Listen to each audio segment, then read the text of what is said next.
அனைவருக்கும் வணக்கம். மீன ராசினியர்களுக்கு இன்றைய நாளில் நீங்கள் யாரையும் நம்பக்கூடாது. அது மட்டும் இல்லாமல் உங்களுடைய ஆட்டத்தை கலைக்கக்கூடிய ஒரு தருணமாக தான் இந்த சந்திராஷ்டமம் அமைகிறது. இந்த சந்திராஷ்டம தினமான இன்றைய நாட்கள்ல நீங்கள் என்ன செய்ய வேண்டும், என்ன செய்யக்கூடாது என்பது குறித்தான முழுமையான பதிவை தான் இந்த வீடியோல நம்ம விரிவா பார்க்க போகிறோம். அந்த வகையில ஜோதிடத்தில் ராசி பலன் பார்க்கும் போது பலரும் கவனிக்கும் அம்சங்கள்ல ஒன்று சந்திராஷ்டமமாகும். சந்திராஷ்டமம் என்றால் அன்றைக்கு எதிலும் எச்சரிக்கையாக இருக்க வேண்டும், புதிய முயற்சிகள்ல ஈடுபடக்கூடாது என்று கூறுவார்கள். அதற்கு காரணம் ஒருவருடைய மனதிற்கு அதிபதி சந்திரன். அவர் ஒரு ராசிக்கு 8வது வீட்டில் மறைவு பெற்றிருக்கும் போது மனதில் தேவையற்ற சஞ்சலங்கள் ஏற்படக்கூடும். மனம் அமைதியின்றி தவிக்கும் நேரிடும், தெளிவான முடிவுகளை எடுக்க முடியாமல் போகும். எனவேதான் பெரும்பாலானோர் சந்திராஷ்டம தினங்களில் எந்த ஒரு புது முயற்சியில் ஈடுபடாமல் வழக்கமான பணிகள்ல மட்டுமே கவனம் செலுத்த வேண்டும் என்று முடிவு செய்வார்கள்.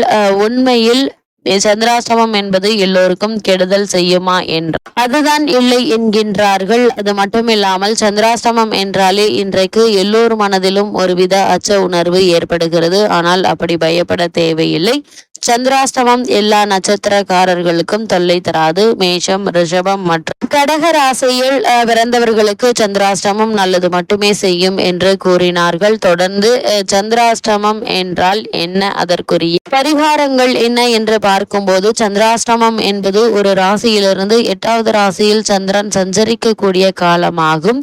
இதை மிகச் சரியாக குறிப்பிட்டு சொல்வதென்றால், ஒரு நட்சத்திரத்திற்கு 17வது நட்சத்திரத்தில் பாதத்தில் சந்திரன் சஞ்சரிக்கும் போது அந்த நட்சத்திரத்திற்கு சந்திராஷ்டமம் அமைகிறது. உதாரணமாக விருச்சிக ராசியில் சந்திரன் சஞ்சரிக்கும் போது அந்த ராசி மேச ராசிக்கு 8வது ராசியாக அமைகிறது. எனவே விருச்சிக ராசியில் சந்திரன் இருக்கக்கூடிய 2.25 நாட்கள் மேச ராசிக்கு சந்திராஷ்டம் நாட்களாகும். ஆனால் மேச ராசியில் பிறந்தவர்கள் அனைவருக்கும் 2.25 நாட்கள் சந்திராஷ்டமம் என்று சொல்லிவிட முடியாது. அப்படிப்பட்ட இன்றைய நாள்ல மீன ராசினியர்களான நீங்கள் அதிக கவனத்தோடு இருப்பது நல்லது. கூடுமான வரைக்கும் புதிய முயற்சிகளை தவிர்ப்பது எண்ணற்ற நன்மைகள் உங்களுடைய வாழ்வில் ஏற்படுத்தும் என்பதை கிரக நிலைகள் உங்களுக்கு தெளிவுபடுத்துது.